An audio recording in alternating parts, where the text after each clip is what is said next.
একটি ছোট্ট দ্বীপ কি বিশ্বের সবথেকে শক্তিশালী দুটো দেশের মধ্যে যুদ্ধের আগুন জ্বালাতে পারে? দ্বীপটির নাম তাইওয়ান। সম্প্রতি যে দ্বীপটির কথা বারবার সংবাদে উঠে এসেছে, পুরো বিশ্বের নজর এখন এখানে। একদিকে যখন মধ্যপ্রাচ্যে যুদ্ধ চলছে, তখন কেন আবার সংবাদ শিরোনামে তাইওয়ান? কেন একে নিয়ে এত আলোচনা? কি তার গুরুত্ব? সম্প্রতি আমার দুবাই নিয়ে করা ভিডিও দেখার পর অনেকেই তাইওয়ান নিয়ে একটি তথ্য সমৃদ্ধ ভিডিও করার কথা বলেছিলেন। তাদের কথা শিরোধার্য করে আজকের এই ভিডিওটি তৈরি। ভিডিওটি পুরোটা দেখে ভালো লাগলে এটি লাইক ও শেয়ার করে আরও মানুষের কাছে পৌঁছে দিতে ভুলবেন না। নমস্কার, সবাইকে আমার এই নতুন চ্যানেলে স্বাগত। আমি সুব্রত বসু। একটু ফ্ল্যাশব্যাকে যাওয়া যাক। 1949 সালে চীন, ধোঁয়ায় ঢাকা বেজিংয়ের রাস্তায় লাল পতাকা উড়ছে, দূরে কামানের গর্জন। দ্বিতীয় বিশ্বযুদ্ধ শেষ হওয়ার পরের কথা। চীন কার্যত ছিন্ন ভিন্ন। একদিকে চিয়াং কাইশেকের কুওমিন্তাং বা কেএমটি, যাদের হাতে আমেরিকার অস্ত্র, সোনার ভাণ্ডার, কিন্তু ভিতরে ভয়াবহ দুর্নীতি, আর জনগণ পুড়ছে ভয়ঙ্কর মুদ্রাস্ফীতির আগুনে। কীরকম ভয়াবহ সেই মুদ্রাস্ফীতি? সাংহাইয়ে এক মাসে জিনিসপত্রের দাম বেড়ে গেল 260%। এক সপ্তাহে কোনো জিনিসের দাম 11 গুণ 12 গুণ বেড়ে যাচ্ছে। চালের দাম মাত্র 2 মাসে 451 গুণ বেড়ে গেল। সকালে একজন দোকানদার বলতেন আজ চাল 100 ইউয়ান, বিকেলে সেই একই চাল হয়ে গেল 500, রাতে হয়তো 1000। লোকে ব্যাগ ভর্তি টাকা নিয়ে বাজারে যেতেন, কিন্তু ফিরতেন প্রায় খালি হাতে। $1 দাম লাখ লাখ টাকা, তারপর কোটি কোটি ইউয়ানে পৌঁছে গেল। মধ্যবিত্তের সারা জীবনের সঞ্চয় রাতারাতি ধুলো হয়ে গেল।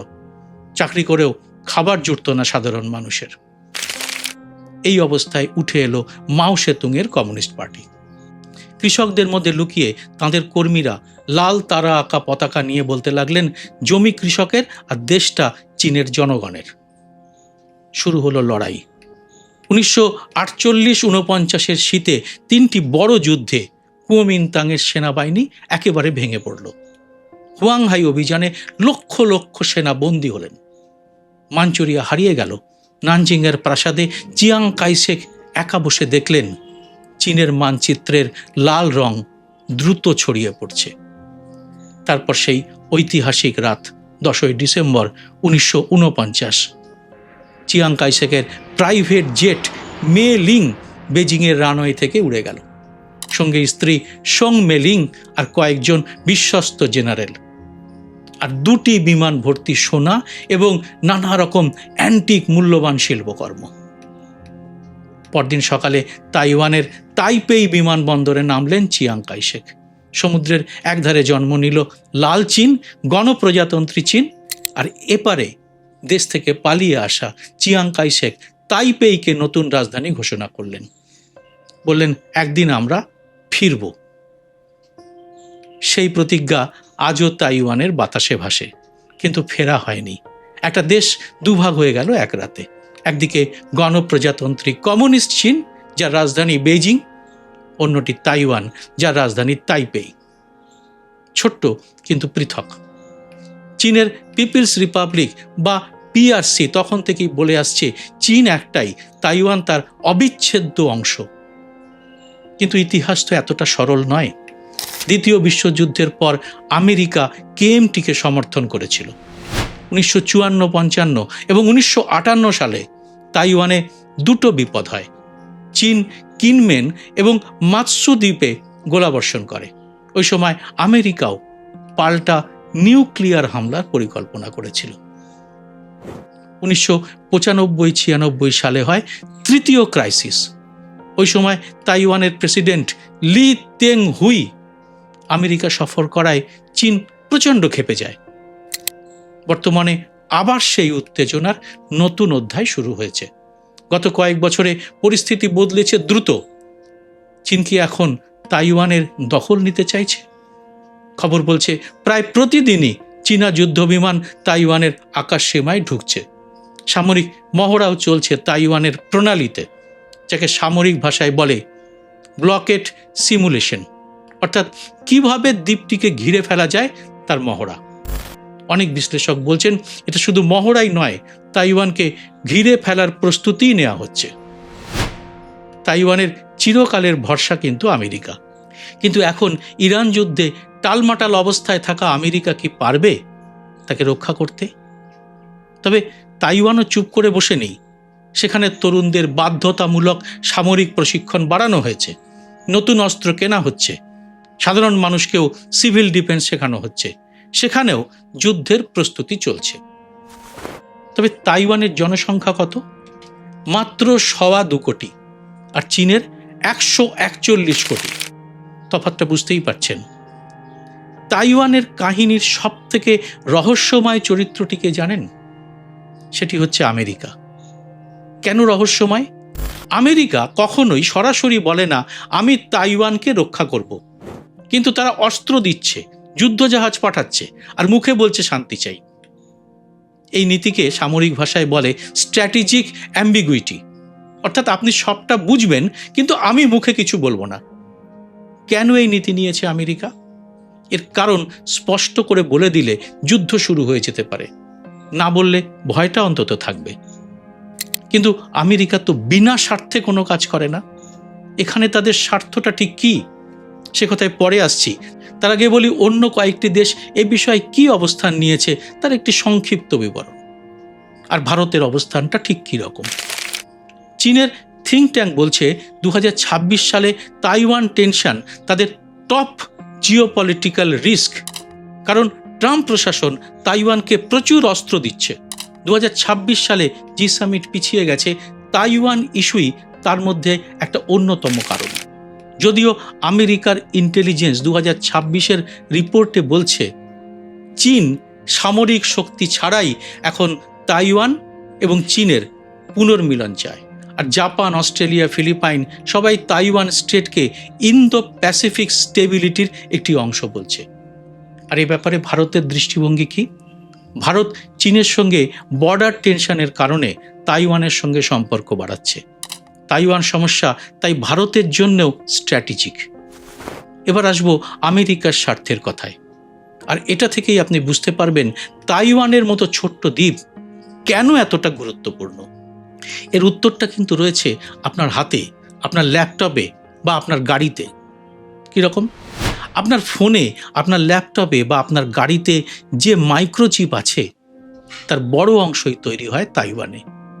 তথ্য বলছে বিশ্বের সব থেকে উন্নত মানের মাইক্রোচিপের বড় অংশই তৈরি করে তাইওয়ান।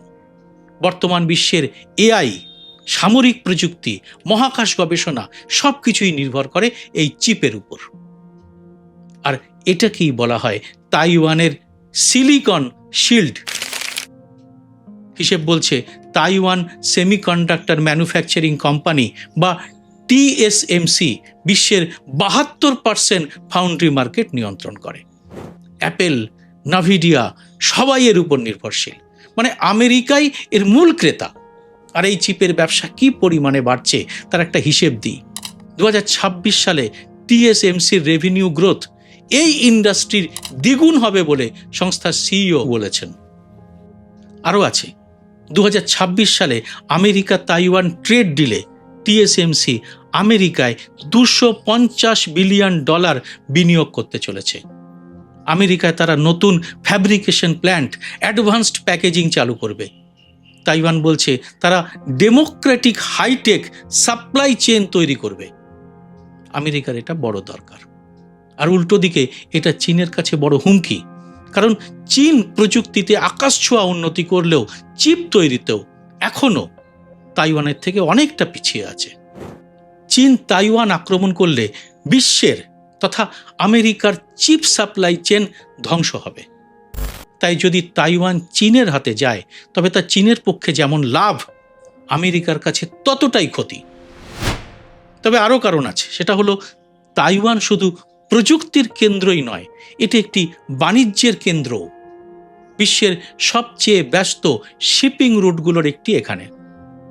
প্রতিদিন এখান থেকে হাজার হাজার জাহাজ চলাচল করে। যদি এখানেও যুদ্ধ লাগে তাহলে তেল সরবরাহ আরও ধাক্কা খাবে, পণ্যের দাম আরও বাড়বে, বিশ্ববাজার আবার কাঁপবে। অর্থাৎ যুদ্ধ শুধু সৈন্যদের মধ্যেই সীমাবদ্ধ থাকবে না, এটা পৌঁছে যাবে আমার আপনার বাড়ির বাজারেও। কিন্তু সত্যি কি যুদ্ধের কোনো সম্ভাবনা আছে এই এলাকায়?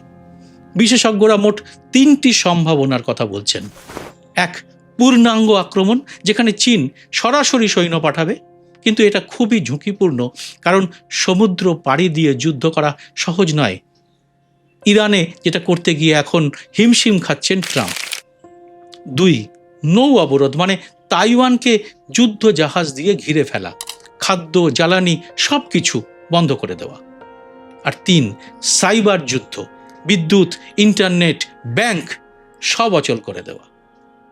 মানে যুদ্ধ না করেও একটা দেশকে পুরোপুরি অচল করে দেওয়ার সব ব্যবস্থা করা। এবার সব থেকে গুরুত্বপূর্ণ প্রশ্নটা রাখবো, সেটা হলো তাইওয়ানের মানুষ কি চান? তারা কি চীনের সঙ্গে পুনর্মিলিত হতে চান, না পৃথকই থাকতে চান? সাম্প্রতিক তাইওয়ানের নির্বাচনে দেখা গেছে অনেকেই চীনের থেকে দূরে থাকতেই চান। তারা স্বাধীনতা চান, কিন্তু যুদ্ধ চান না। শান্তি চান, কিন্তু আত্মসমর্পণ চান না। কিন্তু এই ভারসাম্য রাখা কি সম্ভব, বিশেষ করে যেখানে আমেরিকার স্বার্থ রয়েছে 16 আনার উপর 18 আনা? আর এই জন্যই চীন এটাকে তাদের সব থেকে বড় ভূ রাজনৈতিক রিস্ক বলে মনে করছে। কিন্তু চীনও জানে যুদ্ধ মানেই তো শুধু বোমা বিস্ফোরণ নয়, অর্থনীতিতেও বিস্ফোরণ। এতে স্টক মার্কেট ধসে পড়বে, চিপের সংকট হবে, গাড়ি শিল্প মারাত্মক ক্ষতিগ্রস্ত হবে, এআই এর উন্নয়ন পিছিয়ে যাবে, বিশ্বে এক ধরনের ইকোনমিক শক তৈরি হবে। আর এই সমস্যা এতটাই জটিল যে শুধু যুদ্ধ করেই কি এর সমাধান করা যায়? কারণ এখানে মিশে রয়েছে ইতিহাস, অহংকার, প্রযুক্তি, সামরিক শক্তি এবং অর্থনীতি। এটা শুধু একটা সমস্যা নয়, এটা একটা জট।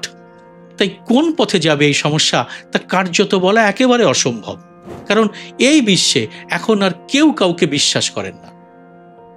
আপনি কি ভাবছেন, চীন কি কখনো সামরিক শক্তি প্রয়োগ ছাড়াই তাইওয়ান পাবে, নাকি তাইওয়ানের সিলিকন শিল্ডই তাকে বাঁচাবে? অবশ্যই জানান আপনার মতামত কমেন্ট বক্সে। জয় হিন্দ, সত্যমেব জয়তে।